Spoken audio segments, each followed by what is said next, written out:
Petition का जिसने ये चैलेंज किया था कि ये फंडामेंटल राइट है कि नहीं है, और 9 जजेस की बेंच इसलिए बनी क्योंकि 8 जजेस का फैसला ऑलरेडी उलट था कि ये फंडामेंटल राइट नहीं है। इसलिए आज बहुत बड़ी जीत है भारतीय सिटीजन के लिए कि फंडामेंटल राइट जब बन गया है तो उसके प्राइवेट राइट्स का हनन नहीं हो सकता।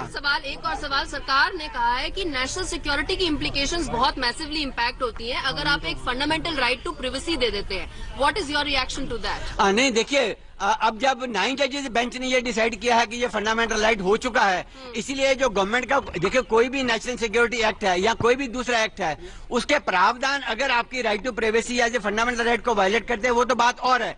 लेकिन मान लो कोई एक्यूज है या कोई ऐसा व्यक्ति है जिसके खिलाफ ऑलरेडी कोई कार्रवाई चल रही है, उसके प्राइवेट राइट्स अगर हनन होते हैं तो वो बात सेपरेट है। वो with in the parameters of that particular act देखा जाएगा कि हनन हो रहा है कि नहीं हो रहा। बहुत ऐतिहासिक फैसले में ये बोला है कि निजता का अधिकार यानी कि प्राइवेसी का अधिकार एक मौलिक अधिकार है और संविधान के अनुच्छेद 21 के तहत आता है।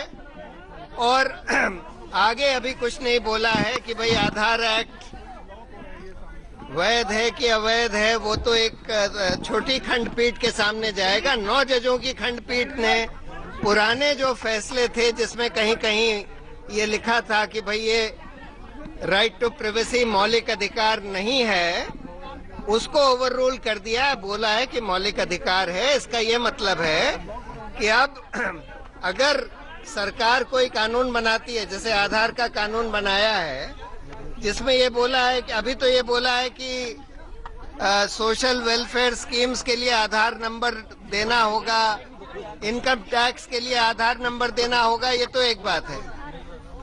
इसको अब देखा जाएगा कि भाई ये एक रीजनेबल कानून है कि नहीं, जो कि रीजनेबल रिस्ट्रिक्शन आपके मौलिक अधिकार पर लगाता है।